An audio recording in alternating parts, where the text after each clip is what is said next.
Greetings sailors and welcome to a little look at the upcoming Tier 8 Soviet premium battleship, the Lenin, aka, as I'm sure people will call it, either the Lenol or the Nelsky. Personally, I prefer Lenol, but that's just me. Now, if you're wondering why that particular nickname, yeah, it doesn't take very long to understand it. This is a rather similar looking ship to the regular Tier 8, the Vladivostok, but the superstructure is all shifted back, and of course it's got the 3 turrets at the front. It does also have a couple of differences. I mean, this is all obviously subject to change, but it has a stronger main deck. It's 45mm, which means it's a lot more resistant to IFHE spam than a lot of other battleships. It also has a fully 360-degree traversable center turret. And I would really love it if we had that on the Izumo as well. I don't think Nelson needs it. Nelson is fine as is, but Izumo, even with just keeping the current turret traverse, Izumo would, I think, be a lot more comfortable with that middle turret fully rotating. And talking of rotating, oh yeah, it's a 30-second base turret rotation time for 180 degrees. Yeah. It's actually fast enough that you'll see a couple of times in this replay, the replay reticle isn't for some reason keeping up with the actual turret rotation. It looks like I'm firing before the turret has fully traversed, but that's just a little replay bug. So like the rest of the line, I mean, it shares that Soviet battleship accuracy characteristic that they all have apart from the October Revolution, where the closer you are, the better it is, and you want to be kind of 12 to 10 kilometers or under before you'll really start to see your guns getting particularly accurate. From further away distances, however, it's not so good, and the penetration values don't seem to be great either. I haven't actually looked this up, but it seems like at longer ranges it doesn't do that well, especially against armoured targets. It might be the shell velocities, it might be like the corrupt value of the shells, I don't know. There's something going on there anyway, where it doesn't really feel like these are 16-inch guns, more like 15 or even 14-inch guns. Or maybe, you know, kind of like Bayern guns, you know, 15, you know, bigger guns but with bad penetration, essentially.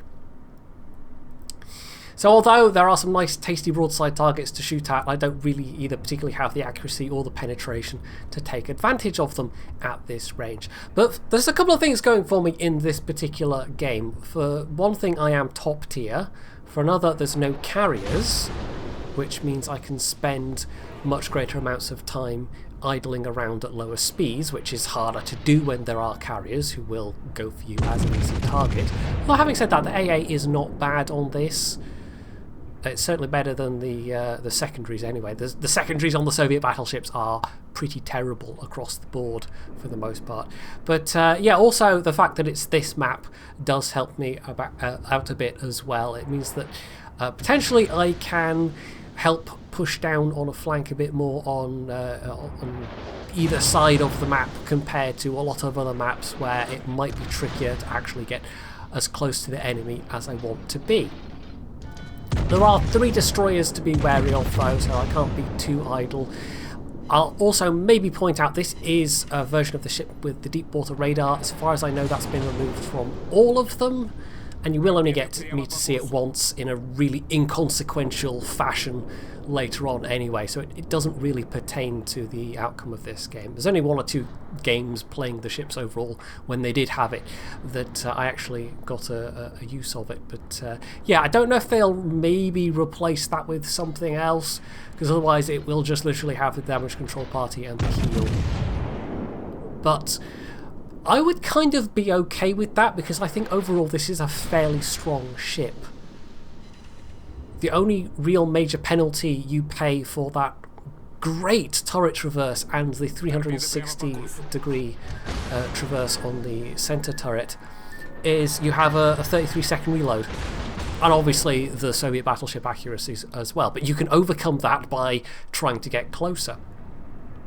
Now this whole thing with Soviet battleships, I talked about this a bit in the live stream I did where I looked at the entire line, so you can go and check that out if there's any of the regular ones you want to look at. I didn't actually have this available at that point, so that's why I didn't look at it in that live stream. I forgot what I was going to say now.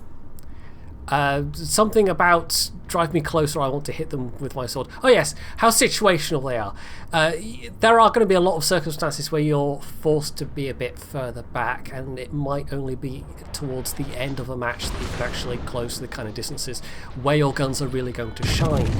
And for the kind of players who are like the Bismarck on our team, they're just generally going to get poor results with these overall, because if you're always hanging back and always only ever firing from longer ranges and never ever closing to engage with the enemy and using the overall extremely superb tanky nature of these ships to their best advantage, then, well, it's going to be a bit naff overall. Having said they're tanky though, I mean, you can still get citadel when you're broadside, so you do have to watch your angle, you do have to watch your arcs of incoming fire. But, oh, there we go. Now I am closer to somebody, I'm going to get to put these guns to better use. That was a nice big salvo, considering there weren't any citadels involved. If there had been citadels involved, it would have been even better, but maybe I could have been aiming a bit better. Although I was purposefully more going for the upper belt there, because that Colorado was fairly angled compared to me. Now, because they're taking this massive battering, and because I have a relatively long reload, even with the aid of adrenaline rush. At least I think I had adrenaline rush on this captain. It was one of the test captains you get, so you can kind of respec them at will, which is quite handy. And it is a skill you're definitely going to want. But yeah, even with the benefit of that, potentially the reload is still not particularly good. So right now we have no cap circles whatsoever, but we are at least now in a position to maybe push this a bit, although there is still a destroyer south of this cap, at least one, possibly more, although one of them has been confirmed over towards the A cap. So I don't have all three destroyers to deal with, but it still might be two. In terms of maneuverability, this is fairly decent. I don't think it's too much different from the Vladivostok. The straight line speed is okay, the maneuverability is pretty decent. I can't remember what the rudder shift is offhand. I mean, you know, this is all going by vague memories. This is by no means comprehensive in terms of me remembering all of the stats and numbers, because, well, it's a work in progress ship and they are subject to change. But in terms of maneuverability, yeah, it did feel like you could throw it around reasonably well. And if you disliked the speed and the way in which you can get easily citadeled in the Nelson, then this absolutely will be a ship for you. It's also a lot more comfortable than the Izumo, I think primarily because it has that center rotating, you know, the fully rotating turret. Although overall the Izumo's guns probably are a bit better than these days, and the Japanese battleship guns are among the better ones in terms of just overall accuracy. If you can get close enough, then, as I say, these guns do start to become really quite dangerous. Points wise, it's starting to slip away from us, but we are at least getting a cap now. That Nelson is pushing in behind me and is looking a bit beat up at the moment, and this replay could not keep up with the turret traverse. I don't know why. There's an odd little bug, but there it is. And because this Nelson is, I mean, a tier 7 battleship apart from anything else, I mean, North Carolina clearly knew they were the squashier target, and their angling relative to the North Carolina clearly wasn't as good, so bye-bye Nelson. We do still have a very, very high health Bismarck. There's a pair of cruisers, pair of destroyers, and otherwise it's just a Colorado who is alone and trying to run over towards where we are, but probably isn't going to make it because they are in a Colorado. This North Carolina similarly is looking like they're not going to make it, which is good for us because, you know, that's one of the enemy ships. And there's yet more torpedoes, but this time round I have had ample warning, so I can wiggle my way out of their path. Although it's a little bit of a close run thing. A little bit. If I'd not, you know, had quite that much warning, I might have taken a couple, but As it was. I mean, I can't really afford to take any more heavy damage at this point. This, in line with the other Soviet battleships, has got the limited use damage control party and the reduced number of heals. So you don't want to take heavy damage if you can possibly avoid it. And you can maybe be a bit more liberal with hitting the R key when it comes to things like double fires or even single floodings. I mean, once upon a time you would have just instantly repaired a flooding anyway, but these days you can, you know, you can wait and see a bit in terms of flooding. Sometimes you can afford to take flooding damage. So because I am wary of there being destroyers ahead of us, and because this Bismarck is full health and, oh yes, has a hydro of their own, I decide I'm going to just get a little bit of distance, and maybe this is me being overly cautious. I mean, I do know that there are destroyers ahead of me, which is, you know, half the battle, but I think I was just really hoping that this Bismarck would actually use their hit points, but I should have known better. I really should have known that, no, this isn't going to be one of those players that maybe even, you know, is a bit too cautious at the start of a match, but then uses their hit points towards the end of a match, which, to be honest, sometimes that's me. Quite often that's me, in fact. But in this case, no, this Bismarck is just, you know, hiding behind islands, staying at the back, letting everyone else take the hits, even though we are quite clearly at a fairly critical juncture. And as I was saying at the start, players like that will not do well in a ship like this. They absolutely will not.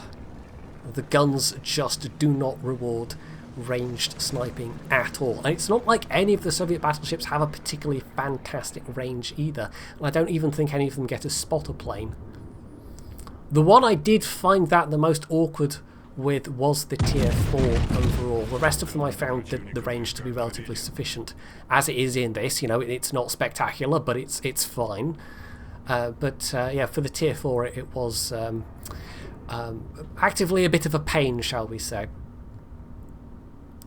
So there's just a couple of us left and a couple of them left, so we do have a pretty good chance at bringing this back in our favour. But we need everybody to be, you know, doing the sensible things and not throwing their ship away. And I'll give the Bismarck this at least.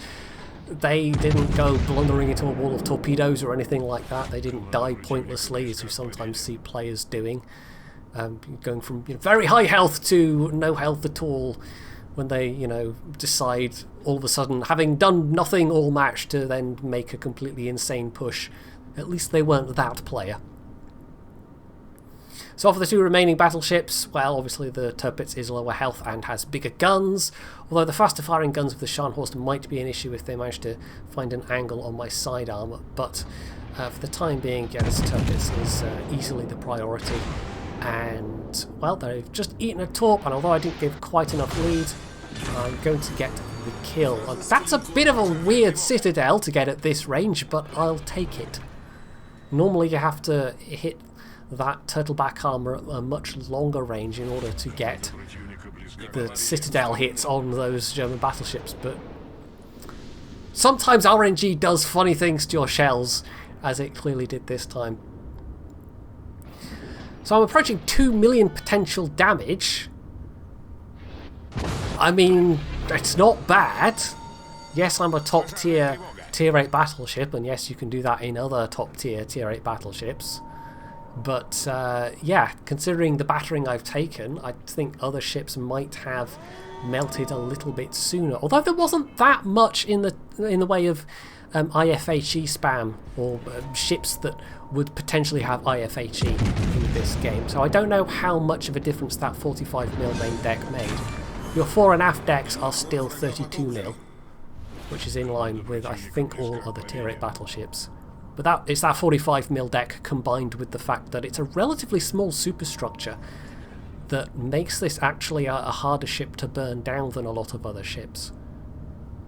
The Vladivostok, by comparison, I think it was 40mm, so yeah, I can't remember offhand if that's sufficient to give you enough protection, but yeah, it's still, I think, better than the main deck of some other tier 8 battleships.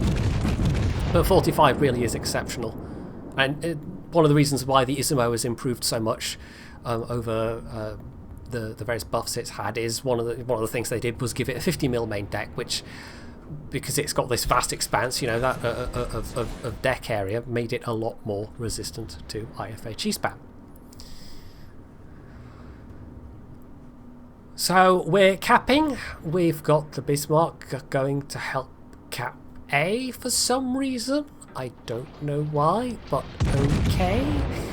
All that's left of the enemy is the Myoko, and I might get the kill. It'd be nice to get a Kraken, although it's not really a Kraken because this is a test ship and you don't get the achievements, the awards on test ships, sadly. But if I do at these kind of ranges, it'll be kind of down to chance.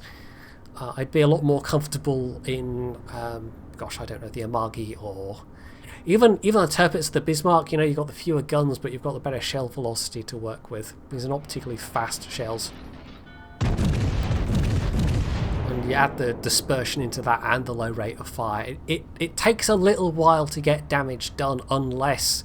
And I didn't play that many games in this. I haven't played that many games in Soviet battleships overall, but unless you get the kind of situation where you have a lot of ships in front of you and you don't really have to worry about torpedoes, and you can just get a lot of citadel shots because people are angling really badly. This wasn't really that game, but I did feel like it showcased the tankiness of this ship and to some extent the pushing ability of this ship. And I wouldn't have done it on my own. I did have people with me. And indeed, ours was the flank that eventually won the game, despite that Bismarck. I don't want to pick on this player too much, but that's the kind of battleship play you don't really want to see on your team. It's ending with full health, having done really not a lot, and yeah, the score screen will bear that out quite dramatically. But as it is, my extremely fast turret traverse is enough to get the guns round and get the 6th and final kill. And although the accuracy isn't great if you're trying to jump one of these ships at close range, this ship especially with that faster turret traverse, and I think the tier 9 and 10 of the regular line also have a very good turret traverse, you might come a cropper. The secondary battery won't worry you, but being able to whip their turrets around on target really quickly to blap you with AP or HE, you know, that might be a problem for you, much more than the secondaries. So 111k in the end, nothing spectacular there, but yeah, overall, like I said, I felt like this was a fairly decent showcase for quite how much of a battering this ship can take. And although the credits weren't necessarily anything special, because I didn't have any flags, I don't think, you know, you stick some flags on that, and that could have been like a 1,000,000 credit game. Easy. So yeah, it feels pretty decent to me, this ship. It's definitely got its shortcomings, but you can overcome those shortcomings, except sometimes you're going to be in a situation where it's actually not sensible to get close enough to overcome the shortcomings. So like the rest of the line, it's going to be a situational ship, but overall I think I kind of like it. Now bear in mind, this is of course all on the basis of playing the work in progress ship. There may be changes before it comes out, and I don't actually know when it's going to come out, except it probably will be around the same time, if not slightly ahead of the main battleship branch. But if it comes out pretty much as it is at the moment, then yeah, I think I could probably recommend it. If you like to play your battleships aggressively, then this is a pretty good one for that, and it also serves as a very good captain trainer for the rest of the line, because they also pretty much play the same way. So hopefully you have found this video useful, and if you have, you can do all the usual things underneath it, and of course, as always, stay tuned for more.